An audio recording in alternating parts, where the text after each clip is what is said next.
Hi, it's Karen Peterson from Passages Wellness and Counseling for Women, and I'm here in my Setauket office. So we are located in two locations, one in Sayville on the South Shore and here on the North Shore in East Setauket. So just wanted to give you some information today about a really important topic, one that I think is really helpful and important in the therapy conversation.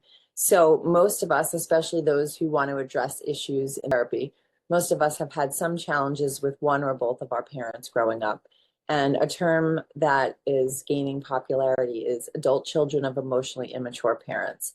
So as an adult, if you're struggling with leftover stuff from a parent that raised you and was not able to meet all of your emotional needs or had some emotional immaturity or stunted development in their emotional growth, that is what we would call an emotionally immature parent. So similar to maybe things you might have heard like adult children of alcoholics, there are some hallmarks. So some of them might be that you are a people pleaser, you feel really uncomfortable standing up for yourself. You don't really know what normal is. You check with others, on how you should react or respond. You have some perhaps fear of authority or fear of confrontation or saying no. Um, it could develop into a range of things. It could show up in different ways. But when I work with clients, I like to talk to them about what an emotionally immature parent is, if there's a belief that they may have had that growing up. And I know people say, well, it's always the parents, you're blaming the parents, but this is really why I like this model, is because it's really not about blame. It's just about understanding the limited ability of their parent and perhaps redefining or expecting different things from this relationship as an adult. So emotionally mature parents can be it can range from sort of passive parents who really weren't able to be there. They were avoidant of discussing any emotional content, meeting a child's emotional needs if they were sad, discussing difficult things, communicating about any kind of emotional topics, or any of the child's feelings, validating them, reframing for them when they were struggling with things.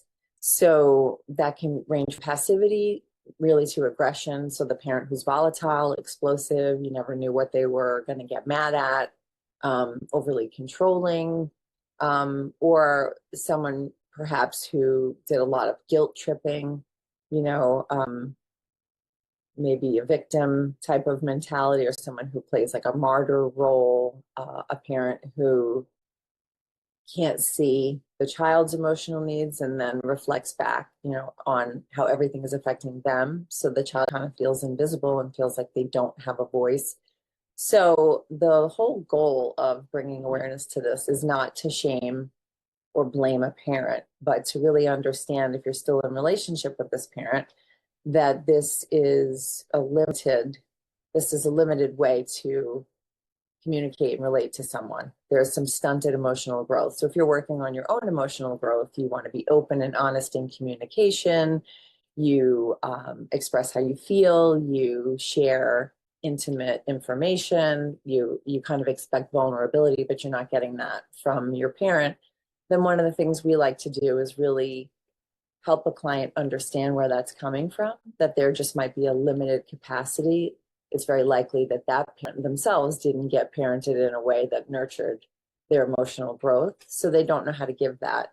And so to go expecting that the parent is going to give you what you need, maybe we need to change expectations. So in doing that, we work with clients and help them understand, this might be as good as it gets. I might go to this parent for advice on one topic, whether it's finances or things with the kids, but I won't go to them with my deepest, darkest feelings, emotions. That it can range on how someone is going to work that out, but it's managing those expectations and helping the client figure out how they want to interact with this parent going forward so that they don't get hurt.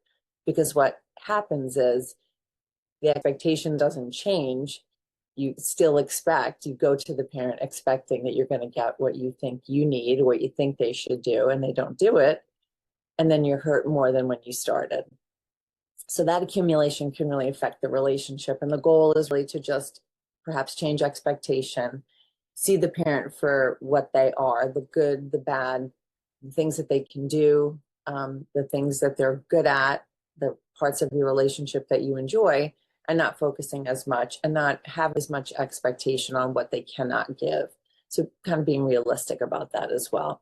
I think it's a way to be compassionate toward your parents. I think it's a way to understand that parents have their flaws too. And probably one day our kids are going to do and say things about us where we didn't meet every need. So, but being realistic about that. In some cases, it could improve if the parent has information from you and you want to share that what your expectations are or something that you need. Some parents might be able to do that, but in many cases, they just aren't. It's just not how they're built. It's not going to happen. And in that case, the expectation can shift to just, knowing what parts I can enjoy about this relationship and maybe grieving what I can't, but accepting it. Lindsay Gibson is the author of the book, Adult Children of Emotionally Immature Parents. And if you're interested in reading more, check her out. She has a website, I believe, and you can get her book on Amazon or in a bookstore, wherever you get your books. But yeah, let us know if you're interested in hearing more about the topic, and we'll certainly speak more about it. And please take good care of yourselves. Bye-bye.